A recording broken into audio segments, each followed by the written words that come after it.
છેલ્લા 4 વર્ષથી વિરાણીના સંદર્ભમાં જુદી જુદી વાતો, ઊભી કરેલી વાતો વહેતી કરવામાં આવે છે.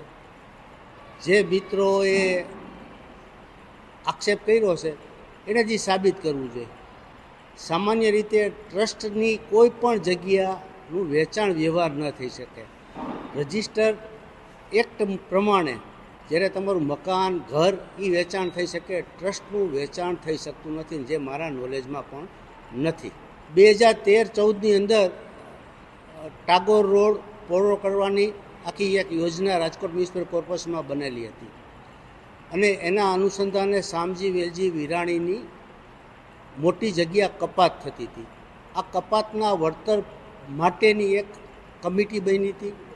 એમાં માન્ય કલેક્ટરશ્રી, માન્ય મ્યુનિસિપલ કમિશનરશ્રી, માન્ય ડેપ્યુટી કલેક્ટરશ્રી, DLRના અધિકારીઓ, મામલતદારશ્રીઓ, આની આખી કમિટીએ આખો એક વિસ્તૃત રિપોર્ટ આપ્યો હતો કે ખાનગી જગ્યાનું વળતર અને સરકારનું હિત જેમાં સમાયેલું છે એનું વળતર ટોટલ 1,24,00,000 રૂપિયા જેવું વળતર નક્કી થયું હતું. રાજ્ય સરકારશ્રી સુધી ફાઇલ ગઈ હતી. ત્યાંથી મંજૂરી આવ્યા પછી શામજી વેલજી વિરાણી ટ્રસ્ટને આ રકમ મળેલ છે, જે રેકર્ડ આધારિત છે. 90,00,000 રૂપિયા કપાતના શામજી વેલજી વિરાણી ટ્રસ્ટને મળેલ છે. ચેરિટી કમિશનરમાં પરસોત્તમભાઈ વિરાણીના ભૂતપૂર્વ વિદ્યાર્થી તરીકે અને સગીરના વાલી દરજ્જે જોડાયેલા હતા.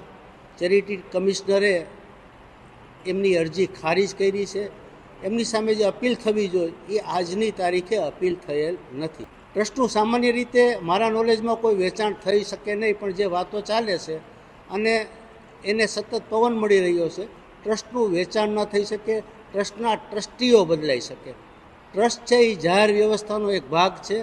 સમાજ જીવનની અંદર જાહેર પ્રવૃત્તિ કરવા માટે ટ્રસ્ટ અધિનિયમ હેઠળ ટ્રસ્ટનું એક ગઠન થાય છે અને એ ટ્રસ્ટના આધારે જુદી જુદી પ્રવૃત્તિ કરવામાં છે. એ પૈકીની એક પ્રવૃત્તિ એટલે શામજી વેલજી વિરાણી ટ્રસ્ટ, જે 1951થી કાર્યરત છે અને આ ટ્રસ્ટના ટ્રસ્ટીઓની ફેરબદલી થઈ છે. જે તે વખતે માન્ય કલેક્ટર સાહેબ સમક્ષ પણ આવી અરજીઓ આવેલી હતી. મામલતદાર પશ્ચિમને આખી તપાસ સોંપાયેલી હતી. મામલતદાર પશ્ચિમ અને એમના સર્કલ અધિકારીશ્રીઓએ અહીંયા સ્થળ સ્થિતિ પંચ રોજકામ પણ કરેલ હતું. શામજી વેલજી વિરાણીએ એની બધી વિગતો માગેલ છે, પણ આજ દિવસ સુધી મળેલ નથી. પણ ક્યાંય કોઈ પાસેથી પૈસા લીધા હોય એવું રેકર્ડ આધારિત નથી. એક વસ્તુ એવી છે કે એવી એક અફવા આવે છે.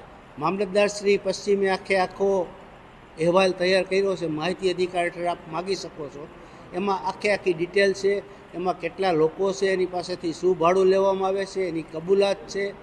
કોઈ પણ વ્યક્તિ એવું હજી રેકર્ડ આધારિત કીધું નથી કે અમારી પાસેથી ભાડું લેવામાં આવે છે. આ ખાનગી ટ્રસ્ટ છે.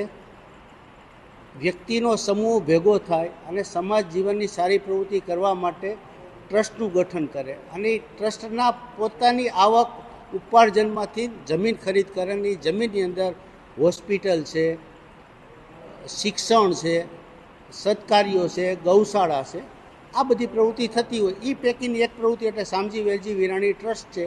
આમના ભૂતપૂર્વ ટ્રસ્ટીઓએ 1951માં આ ટ્રસ્ટ ઊભું કરેલું હતું. 8 એકરથી ઉપરાંતની જગ્યા ખરીદ કરેલી હતી. એની રેવન્યુ રેકર્ડે નોંધ પડેલ છે. એટલે કે આ શામજી વેલજી વિરાણી ટ્રસ્ટ છે એ ખાનગી ટ્રસ્ટ છે. એમનું ગ્રાઉન્ડ પણ ખાનગી છે. ભૂતકાળની અંદર ચૂંટણીમાં પણ જ્યારે આ બિલ્ડિંગનો અને આ વિરાણી ગ્રાઉન્ડનો ઉપયોગ કરવામાં આવતો ત્યારે કલેક્ટરે વળતરના પણ પૈસા આપેલા છે, જે રેકર્ડ ઉપર છે.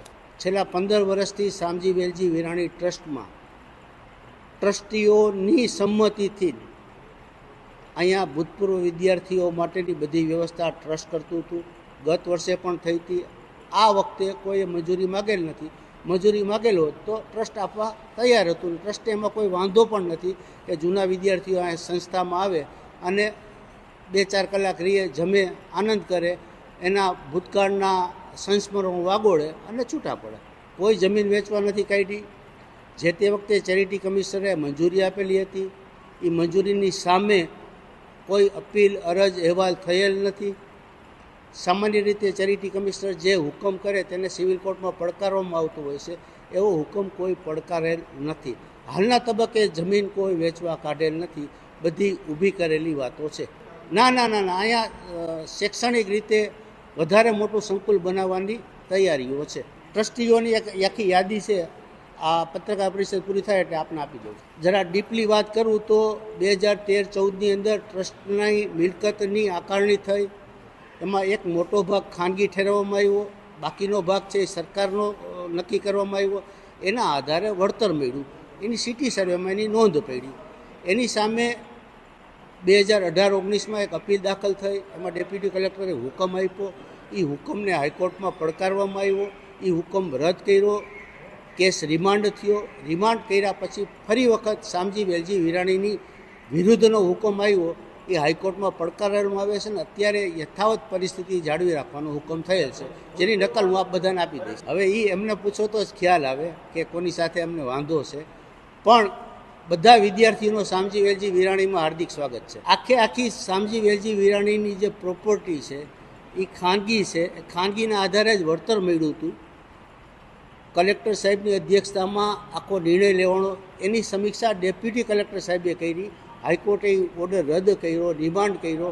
ફરી વખત હાઈકોર્ટે એમાં યથાવત પરિસ્થિતિ જાળવી રાખવાનો હુકમ આપેલ છે. જે તે વખતે લેવામાં આવી હતી અને હાલના જે આંદોલનકારો છે એની સામે ક્યાંય અપીલ અહેવાલ અરજ કરેલ નથી અને અમારા ધ્યાનમાં નથી. 2018ની વાત છે, ત્યાર પછી ટ્રસ્ટીઓ એવું નક્કી કર્યું કે હાલના તબક્કે આ કોઈ જગ્યા વેચવાની થતી નથી. અહીંયા શૈક્ષણિક સંકુલ જ બનાવવાનું છે, અહીંયા સ્કૂલ ચાલુ થઈ ગઈ છે, અહીંયા કોલેજ ચાલુ થઈ ગઈ છે.